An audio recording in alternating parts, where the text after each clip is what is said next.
Hello friends, आप देख रहे हैं पीसी इंस्टीट्यूट। हम लोग कंटिन्यू कर रहे हैं क्लास 12 का ऑर्गेनिक का second chapter alcohol phenol ether का एक्सरसाइज का क्वेश्चन।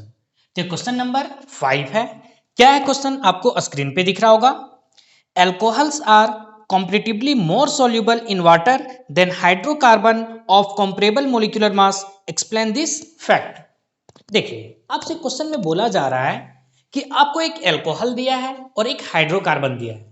अगर दोनों का मास लगभग इक्वल है, कंपेरेबल मतलब एग्जैक्ट नहीं, लगभग इक्वल है, तो अल्कोहल का जो सॉल्युबिलिटी होता है वो ज्यादा होता है। जो अल्कोहल का सॉल्युबिलिटी ज्यादा है इन कंपेयर टू हाइड्रोकार्बन। ऐसा क्यों? समझिए, जिसे हम एग्जांपल से इसे समझ सकते हैं।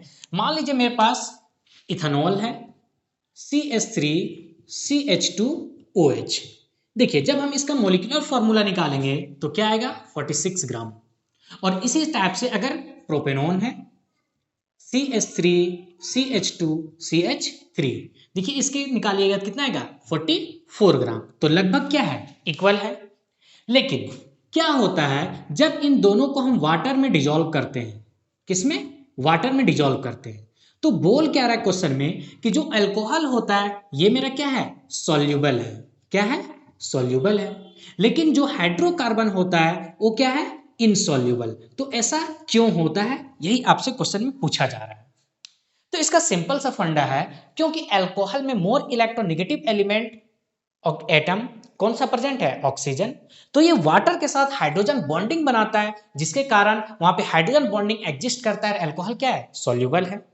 और हाइड्रोकार्बन में कोई ऐसा मोर इलेक्ट्रोनेगेटिव एटम्स नहीं है, जिसके कारण ये वाटर के साथ हाइड्रोजन बॉन्डिंग नहीं बनाता है। ये बनाता है weak van der Waals force of attraction, जिसके कारण ये इनसॉल्युबल है। देखिए, एग्जैक्ट तो सॉल्युबल है या नहीं है ये लेटिस एनर्जी और हाइड्रेशन एनर्जी पे डिपेंड करता है, लेकिन यहां पे हम हाइड्रोजन बॉन्डिंग पे एक्सप्लेन कर रहे हैं। क्या हम बोल रहे हैं? ध्यान दीजिए। मान लीजिए आपके पास एक अल्कोहल है HOR, ये एक अल्कोहल है। वाटर मान लीजिए HOH, और फिर से एक अल्कोहल को लीजिए HOR, एक अल्कोहल, और फिर से एक वाटर मॉलिक्यूल को लीजिए, ये H। तो होता क्या? देखिए, ये मेरा क्या है? एक अल्कोहल है और ये वाटर। इन दोनों के बीच में हाइड्रोजन बॉन्डिंग बनेगा। यहां पे भी हाइड्रोजन बॉन्डिंग और ये हाइड्रोजन बॉन्डिंग।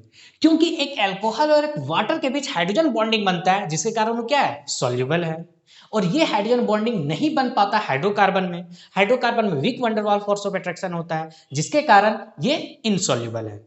या दूसरे वे में आप इसे ऐसे समझ सकते हैं। मान लीजिए आपके पास वाटर है HOH, ये वाटर HOH, इस टाइप से वाटर मॉलिक्यूल है। ये होता क्या है? वाटर मॉलिक्यूल में खुद में हाइड्रोजन बॉन्डिंग एग्जिस्ट करता है। ये हाइड्रोजन बॉन्डिंग और ये हाइड्रोजन बॉन्डिंग। समझिए, अगर किसी कंपाउंड को इस वाटर मॉलिक्यूल में डिसॉल्व करना है तो इस हाइड्रोजन बॉन्डिंग को ब्रेक करना होगा। और इस हाइड्रोजन बॉन्डिंग को ब्रेक करने के लिए या तो जितना force of attraction water water के बीच है उतना ही फोर्स ऑफ अट्रैक्शन चाहिए, या उससे ज्यादा चाहिए। यानी वंडर यहां पे जो हाइड्रोजन बॉन्डिंग का जो स्ट्रेंथ होगा उससे ज्यादा स्ट्रेंथ चाहिए इसे ब्रेक करने के लिए, या इसके इक्वल चाहिए। तो अल्कोहल में क्या होता है? अल्कोहल में भी देखिए क्या है? हाइड्रोजन बॉन्डिंग होता है। तो ये इस वाटर के साथ हाइड्रोजन बॉन्डिंग बनाया, यानी इक्वल स्ट्रेंथ के बनाया, और यहां पे क्या हुआ? डिसॉल्व हो गया, सॉल्युबल हो गया। लेकिन यहां पे एक जो हाइड्रोकार्बन होता है इस बॉन्ड को ब्रेक ही नहीं कर पाता है। क्यों नहीं कर पाता है? क्योंकि हाइड्रोकार्बन हाइड्रोकार्बन के बीच में, या हाइड्रोकार्बन और वाटर के बीच में जो फोर्स ऑफ अट्रैक्शन होता है वो क्या होता है? Van der Waals force. और वंडरवाल फोर्स जो होता है इस हाइड्रोजन बॉन्डिंग को ब्रेक नहीं कर पाता, क्योंकि वो वीक होता है। Hydrogen bonding force of attraction क्या होता है? स्ट्रॉन्ग होता है। तो इस टाइप से हम इसे एक्सप्लेन कर सकते हैं। या फिर आप बोल सकते हैं like dissolve in like. Water एक पोलर है और अल्कोहल में ऑक्सीजन होने के कारण ये भी क्या हो गया? पोलर हो गया। तो पोलर पोलर में डिजोल्व हो गया। और हाइड्रोकार्बन क्या है? नॉन पोलर है, और वाटर पोलर है, तो नॉन पोलर और पोलर में डिजोल्व नहीं हुआ, जो हम लोग पढ़ते हैं लाइक डिजोल्व इन लाइक। तो इस टाइप से हम बोल सकते हैं कि अल्कोहल क्या है? जिसका कंपेरेबल मॉलिक्यूलर मास होता है, अल्कोहल सॉल्युबल होता है और एक हाइड्रोकार्बन इनसॉल्युबल होता है। तो ये था क्वेश्चन नंबर 5। मिलते हैं नेक्स्ट क्वेश्चन के साथ। Thank you.